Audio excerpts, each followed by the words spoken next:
My first guest is the Executive Vice President of the National Taxpayers Union, Brandon Arnold. So, more taxes, right? That's what she's saying, essentially, more taxes. That's always the answer from Democrats, unfortunately. Obviously, we have a deficit problem. We have a debt problem. The answer, in my opinion, is to cut spending. Spending is what is driving this problem. Our entitlement system is completely imbalanced and structurally shaky, if I'm putting it mildly.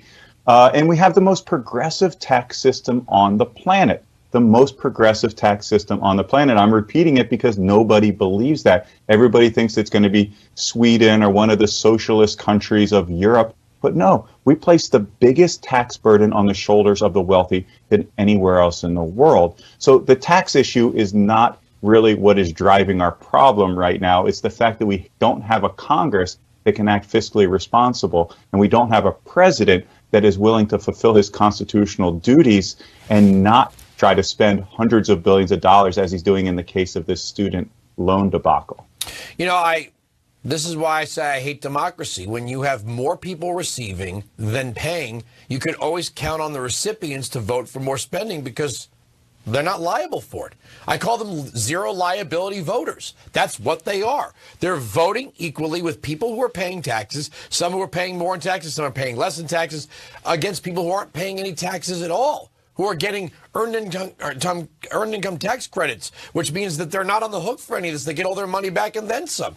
It's impossible to cut spending when you have millions upon millions of people who are receiving and outnumbering the people who are paying the taxes.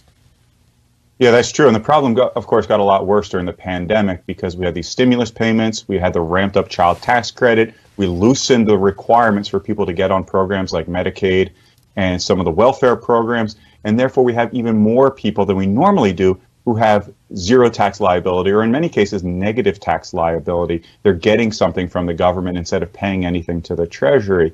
Now, some of those people are hard on their luck, and maybe that's forgivable. But by and large, we need a system where most people that are able-bodied adults are paying taxes, even if it's a minimal amount. How do you square that with the open border? I mean, you know, they keep saying that we have to raise the debt ceiling to pay the debts of the United States, but they're including all spending in that, right? If you're borrowing to spend, then the spending pushes up the borrowing, which pushes up the debt and the deficit. If you're inviting tens of millions of more people to come in your country who don't have anything, they don't have anything to offer, they're not likely to pay taxes anytime soon, but they're going to need homes, food, clothes, healthcare, all sorts of resources from government, and then pretty soon there'll be voters. You have more and more people who need and fewer people who are contributing. Yeah, I mean, obviously that's a huge problem. You need to have more restraints on our welfare system in particular. You need to make sure that if somebody's receiving benefits, that they're supposed to receive benefits.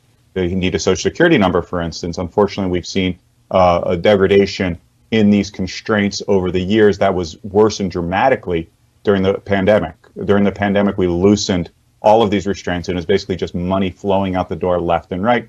Not only did that increase spending tremendously and drive up our deficit, obviously, that's been one of the driving factors of inflation that everybody is paying for currently. So that is part of the solution. Yeah, you have this crazy vote. You have Nancy Mace voting with the conservatives and Thomas Massie voting with the establishment.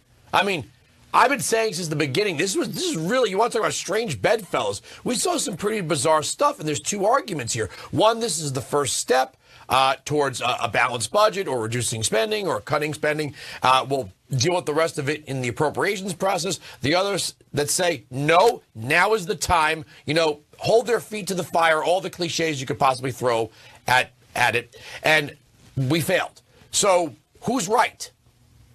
I supported the package and I continue to support it. And here's why. First of all, I think it's a bird in hand is better than two in the bush. So I think we do need to take the deal that we have on the table. We don't have Republican alignment in Congress or in the White House, of course. So I think we're kind of behind the eight ball there. And the reason I think we would lose if we drag this out considerably is the fact that we only needed 5 House Republicans to cross the aisle, sign that discharge petition, and send a clean debt ceiling bill to the president's desk. We just didn't have the ability to hold out because there are so many weak-kneed House Republicans that I think they would have given in and we would have gotten absolutely nothing Right now, we have the ability. This is the largest deficit reducing package that we've seen potentially in the nation's history. You know, some of the bean counters say this is larger than the Budget Control Act of 2011. By any stretch of the imagination, it's better than the deals we've had in recent years. In 2019, we had a Republican president and a Republican Senate, a Democratic House, and the deal that we got during the debt ceiling negotiations increased deficits to the tune of more than $300 billion. So this is going in the other direction. It's a good deal. Is it a great deal?